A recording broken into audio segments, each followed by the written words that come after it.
What's going on, y'all? It's Deuces, and today we got a pretty big video, or at least a big video for me, because if you guys don't know, I am a huge fan of Black Clover.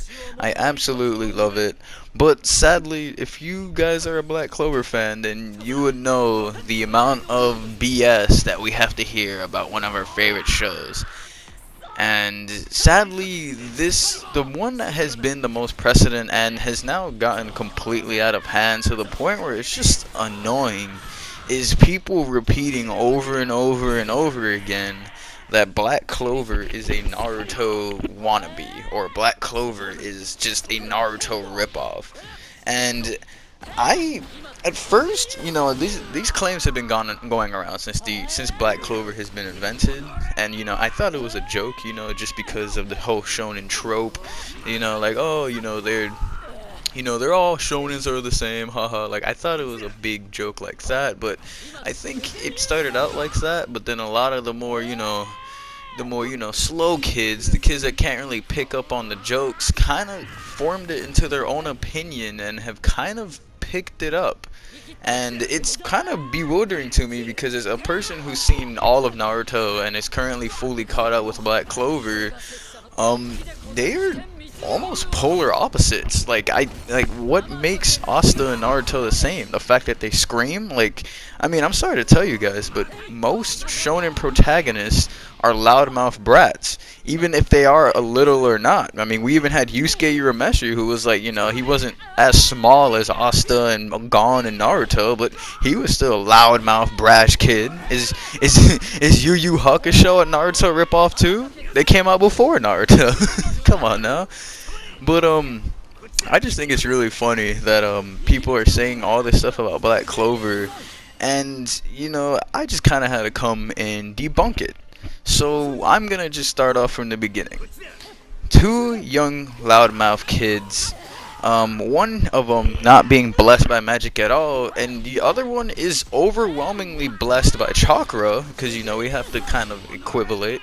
One universe uses chakra, the other one uses magic. So now that those are their power forms, one has absolutely none, which means basically trying to say Asta has absolutely no magic. Meanwhile, Naruto has an overwhelming amount of magic due to the Nine Tails Fox in his stomach, Kurama. So already off the bat, we come to two very different things. One kid can't perform the moves at all, almost more like a Rock Lee kind of, if you want to compare it to a Naruto character. And then one guy is overly gifted. You gotta remember that Naruto learned the Rasengan faster than everybody before him. And everybody that knows that move besides him is literally the fourth Hokage, his father, Minato Namikaze. And one of the freaking great Sanin, his mentor, Jiraiya. And he did those faster than both of them, I mean. Asta doesn't really have a set mentor. He has people he looks up to, like Yami, red-haired dude, cool master jerk dude, and all those guys. But he doesn't really have like a guy like, yo, dude, this is how you use the black swords. This is how you do everything. This is how you do it. He never really had that. He never had anyone holding his hand. Everything he's learned has come from him fighting his own battles and fighting them his own way and never giving up.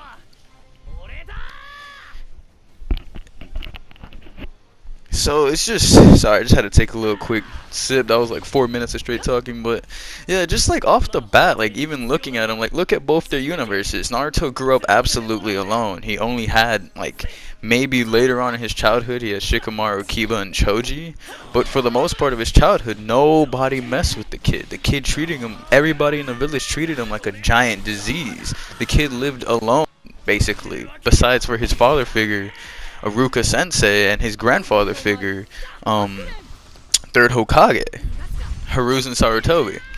So then we're gonna go over to Asta's side of things. Asta was raised as an orphan in a village.